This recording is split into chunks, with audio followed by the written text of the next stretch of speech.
pasar una, ¿no? Deja pasar una. Yo creo que es disfrutable todo lo que sucede. Es más, creo que muestra el talento que hay en la Argentina para producir lo que sea. Entre otras cosas, también cine de ciencia ficción de altísima calidad, ¿no?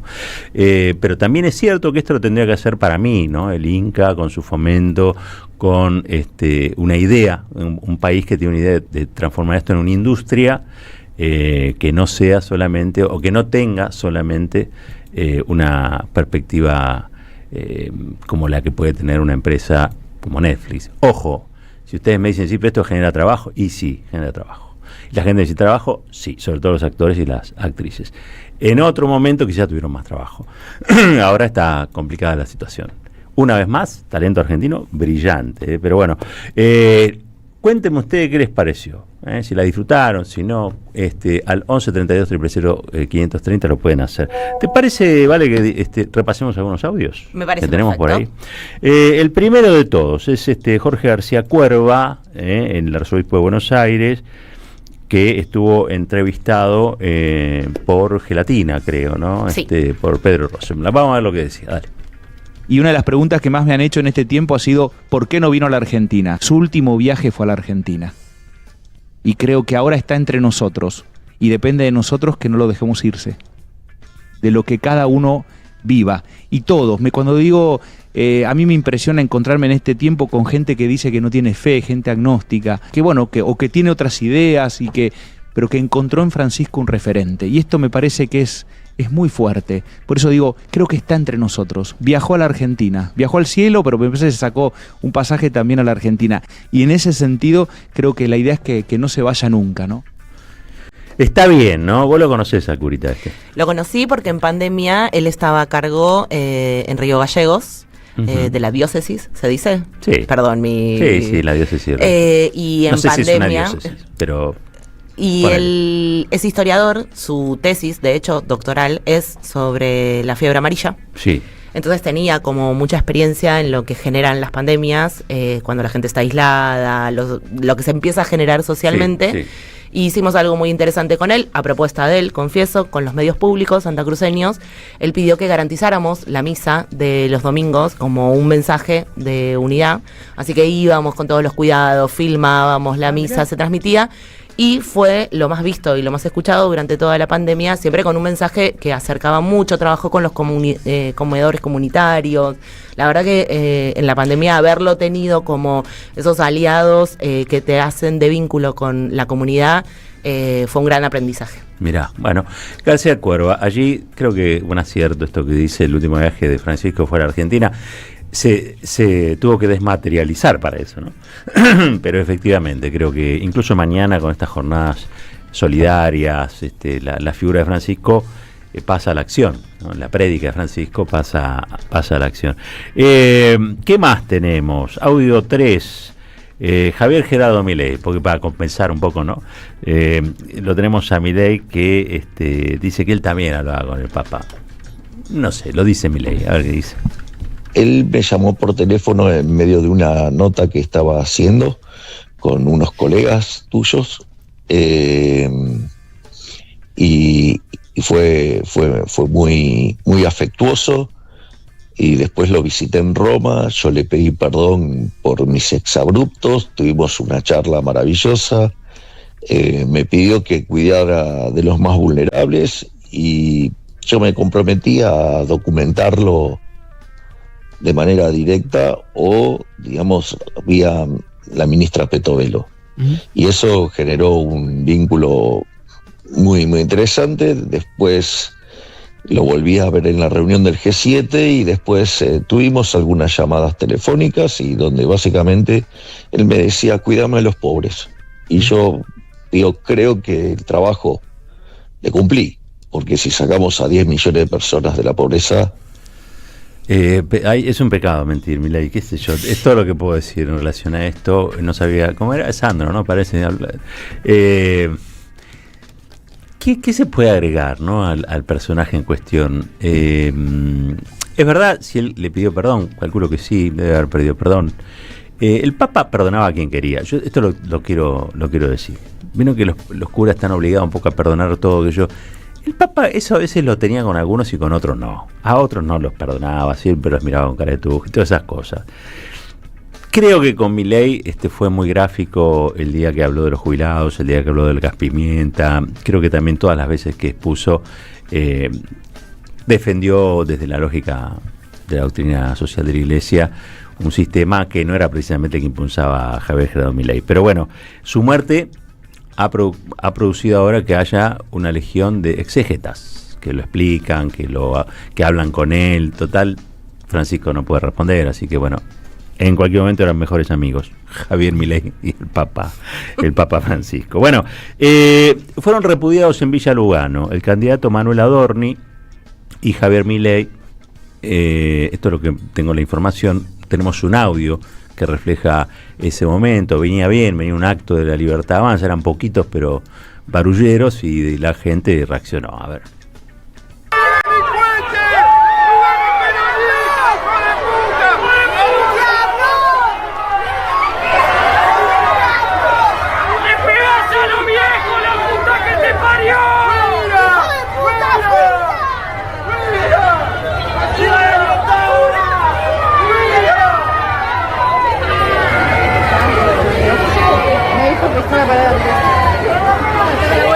Le dijeron todo menos bonito, me parece, ¿vale? ¿O no? Le pegas a los viejos. A mí esa es la que siempre me hace eco, ¿no? Sí, sobre claro. todo cuando habla, vos decías bien, el Papa Francisco, cuando se refiere a la Argentina en un momento, hace esta mención en relación a la ministra Petovelo y a la ministra Bullrich sobre, dicen que no hay plata y sin embargo usan para reprimir a los jubilados los miércoles lo más caro que hay en el mercado, para decirlo clarito. Bueno, eso empieza a calar en la sociedad, ¿no? Digo, esa insensibilidad. Hemos hablado acá, sí. Yo estoy convencida que la indiferencia es como el puntapié a la crueldad. Digo, en tanto nosotros seamos indiferentes a lo que Milei hace constantemente, la crueldad se va incrementando, ¿no? Digo, esto de lo que venimos hablando hace tantísimos años, en la figura de Cristina, pero que desparrama para todos lados, que es naturalizar determinadas cosas que no están bien. Uh-huh. Entonces, cuando uno lo escucha a Milei abusar de esto, escuchaba hace un rato la doma, ¿no? Gracias por domar, gracias por... ¿De qué está hablando? Digo, en un momento tan complejo como este, en donde la desigualdad genera más violencia, sabemos que la sociedad empieza cada vez a estar más tensa, cualquier mínimo chispazo genera un enfrentamiento entre iguales, y desde el lugar más alto de responsabilidad, en donde tendría que representar otra cosa, que es, digo, el acercamiento está incitando constantemente a que pase esto, a que de un lado te cuenten, que fue el relato de los libertarios el día de Lugano, el primer presidente de la historia que va a Villa Lugano y cómo crece la libertad, y del otro lado uno ve el rechazo absoluto. Bueno, en el medio el vacío. Totalmente. Bueno, esa incitación al odio está... casi es una constante cuando dicen mandriles, cucas, kirchneristas, zurdos, todo eso, todo el tiempo, bueno, produce escenas de violencia. Y la otra vez, con el periodismo en particular, la otra vez él había dicho algo así como que la gente odia poco a los periodistas. No los odian lo suficiente. Al otro día le pegaron a Navarro, y también, bueno, cada tanto vienen sacudiendo algunos en las movilizaciones, y su alter ego, Santiago Caputo, aparece también, ¿no? Presionando de modo mafioso a alguien que le está sacando fotos, como pasó el otro día con un reportero de Tiempo Argentino. Pero bueno, hay un blanco allí donde él puede descargar o donde pareciera descargar, son los periodistas, pero también son los cucas, los zurdos, todo ese imaginario que tiende a generar, obviamente, una situación de violencia y un clima, digamos, una atmósfera de violencia, ¿no? Yo no puedo parar de pensar en la frase de Sabac Montiel, lo recordaba esta semana, en relación al ataque constante hacia los trabajadores de prensa. Sí. Cuando Sabac Montiel declara en el juicio por el intento de asesinato de Cristina Fernández de Kirchner, ante la pregunta de la querella de por qué hizo lo que hizo, él respondió muy clarito: por el clima de odio generalizado. Ya, toma. Bueno, pero viste que algunos de los que fomentan ese clima después terminan siendo caritas de McDonald's, la publicidad de McDonald's. y entrevistados de lujo. Bueno, Cristina Kirchner tengo. Vamos a conjurar un poquito la escena, vamos a limpiar un poco, ¿viste? Cuando entras y decís, che, prende un saumerio, hace algo. Vamos a escuchar a Cristina. Palo santo. Sí, tal cual. Obviamente hace referencia al primero de mayo, Día del Trabajador, de la Trabajadora. Cristina dice lo siguiente. Es un 1 de mayo muy duro para todos. Bueno, no para todos, para pequeñas minorías están de parabienes, pero para las grandes mayorías nacionales es un día duro. Son tiempos de ajuste, de una pérdida histórica del poder adquisitivo de los salarios, donde el gobierno además pretende arrasar con derechos conquistados por nuestro pueblo, ¿no? Y es más necesario que nunca entonces mantenernos unidos y reafirmar nuestras banderas, que no son otras que las defensa del trabajo, de la dignidad de trabajadores y trabajadoras, y además devolver fortaleza y legitimidad al modelo sindical argentino, columna vertebral de nuestro movimiento. Hoy también estamos homenajeando al querido Héctor y añorado y extrañado, te diría, Héctor Recalde, compañerazo, leal, defensor incansable de los derechos laborales y verdadero ejemplo de militancia y compromiso hasta el último respiro. Él es un modelo de militancia en la defensa de los derechos del trabajador. Héctor Recalde, homenaje también muy merecido, muy merecido allá en la sede del hermoso. PJ, ¿no? Hermoso. Él era un personaje hermoso también. Yo creo que conmueve, son esos personajes que representan tanto que a una lo conmueven. Ayer estaba llena la sede de Mateu del PJ Nacional, estaba su familia, estaban los trabajadores, había una muestra sobre afiches de trabajadores, hubo un recuerdo muy lindo también para Saúl Ubaldini. Mirá. Gran momento. Y sí, claro, Saúl querido. Y la relación y las anécdotas de la amistad de Saúl con Recalde, historias de Recalde. La verdad que fue un muy lindo homenaje y muy sentido. Estaba Nati Salvo. Estaba Nati Salvo, ahora en un ratito la sacamos. Charlando un rato. En un ratito sale, seguramente nos va a contar ahí alguna cosita más. Pero lo tengo, porque no todo es belleza, ni todo puede ser emoción. Lo tengo a Ricardo Lorenzetti. ¿Se acuerdan de Lorenzetti, no? Lo tienen presente, la foto con Moro, el perseguidor de Lula, una de las figuras clave del lawfare en Latinoamérica, yo diría en este segundo Plan Cóndor, ¿no?, que hubo en la región y que todavía está vigente en la persecución a Cristina. También se sacó una selfie con el féretro del Papa, que ganas, ¿no? Hay cosas para hacer. No, digo, si uno quiere homenajear al Papa, podría salir mañana con los chicos de la Cámpora, Lorenzetti, hacer acciones solidarias. No, pues va y se saca una selfie con el féretro del Papa. No sé dónde la querrá poner. ¿Qué sé yo? En la casa. Vendrán los nietos y le dirán, ¿quién es, abuelito? Una cosa rara, gente rara, porque los que están llegando a la corte son gente rara. Igual está hace rato, Sí, no, sí, este es un... Este llegó hace rato. Este es un error propio. Es mala mía de este lado, me parece, Ricardo Lorenzetti. Bueno, lo más parecido que tenemos a alguien empotrado ahí, como tipo monarquía, es esa corte, y Lorenzetti en particular, que creo que es el más viejo hoy. Estuve charlando con Novarecio. Me la escuché entera la entrevista. ¿La viste entera? Me la vi entera. Yo tengo un pedacito acá. A ver, que habla del fallo de la causa vialidad. Habló de más cosas. Habló de un montón de cosas. Descubrió que hay una derecha global, que existe la insatisfacción democrática. Por momentos yo dije, ¡apa! ¿Epa? ¿Qué estuvo leyendo a la presidenta del PJ, este señor que quiere ser presidente? Es probable. En su juventud... Lo dije, ¿no? ¿Quiere ser presidente? ¿Vos decís? Yo digo que sí, que se le pasó un poco el tren, pero es un poco su deseo, me parece a mi caballero. Pero quiere ser presidente llegando por un atajo. Claro, por el pasadizo. Sí, no creo que he votado, no está acostumbrado a que lo voten. Es que es un incordio que te voten, porque la verdad tenés que conseguir la adhesión de un montón de gente, tenés que hacer cosas más o menos bien o no. Dijo algo de eso también en la entrevista, en un momento, dijo, bueno, estamos en un tiempo en donde después de 200 años, estamos en una crisis global de paradigma, en donde estábamos acostumbrados a que la democracia era la representación de las mayorías. Ahora eso ya no pasa. Claro. La representación de las minorías, nadie saca en ningún lugar del mundo más de 30%. Habla de los tercios también, Lorenzetti. Claro. No, si yo estoy anonadada, muy bien. Roberto. 200 años, dijiste. Vos sabés que el chino de la esquina de casa, cada vez que le digo, no, che, por Argentina, ustedes tienen 200... A nosotros nos cuentan la historia en miles, me dice, el del supermercado. ¿Pero qué agrandado, Sí, es un agrandado. Chino Aranda. Bueno, Lorenzetti habla del fallo de la causa vialidad. Peligroso, dale. ¿Va a fallar la Corte él o los recursos de vialidad y Cristina? Sí, por supuesto. Pero digo, antes de la elección, por ejemplo.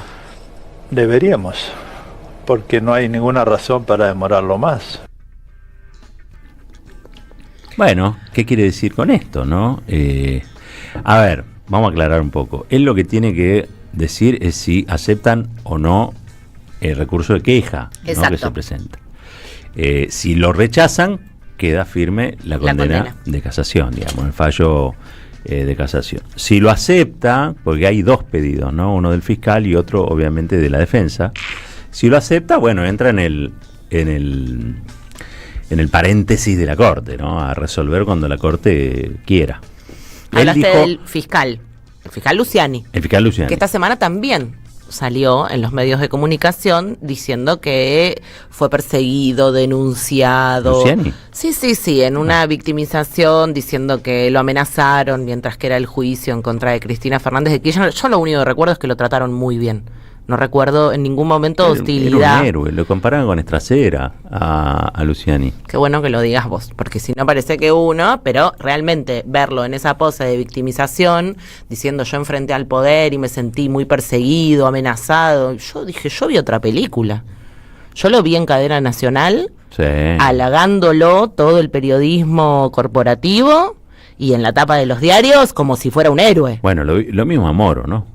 Moro en Brasil era Gardel, los guitarristas, y todos los temas. Y sin embargo, después se recompuso, digamos, la escena y terminó siendo ministro, lo cual tenía una pretensión política, y al día de hoy está siendo procesado el propio Moro por la manipulación que hicieron en contra de nada más y nada menos el actual presidente de Brasil, que fue preso en una causa sin pruebas, ¿no? Cuando uno dice, causa de vialidad, no hay pruebas contra Cristina, y alguno dice, no, bueno, algo deben tener. No, precisamente el lawfare se encarga de meter o de perseguir a gente presa y sin pruebas.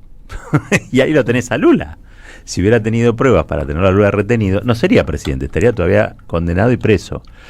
Como eso no existió, porque precisamente el lawfare se trata de poner o mentir pruebas donde no las hay. Bueno, hoy Lula puede ser presidente. Todavía a Cristina eso no le está ocurriendo, lo que hay y sigue habiendo es persecución, condena, todavía no definitiva. Y bueno, y Lorenzetti que se pavonea o juega con esta idea de en algún momento vamos a definir, creo que en algún momento en la entrevista dijo algo así, antes de las elecciones. ¿No? En realidad le pregunta a Novarecio si va a ser antes de las elecciones y él dice, no deberíamos demorar mucho, no dice ni que sí ni que no. O sea, es ambiguo lo de siempre, ¿no? Lo dijo también Anabel Fernández Agasti cuando se estaba discutiendo los pliegos, si recuerdan, del hijo y de García Mansilla, estos mensajes indirectos medio mafiosos de Lorenzetti en torno de presionar, como que públicamente arranca diciendo, el hijo tuvo mala suerte, en un contexto de crisis global, no fue elegido, hubiera sido un gran juez. Que era su carta, era ¿no? Digámoslo, era su pollo. Sí, no le fue. ¿Qué le vamos a hacer? No salió, Ricardo. Marcha de la CGT, impresionante, marcha de la CGT, digamos, hay que decirlo, una marcha grande, sin ningún tipo de medida de fuerza, era simplemente la evocación de la figura de Francisco en un 1 de mayo. Jubilados marchó hacia otro lugar, después creo que confluyeron en algún punto, pero bueno,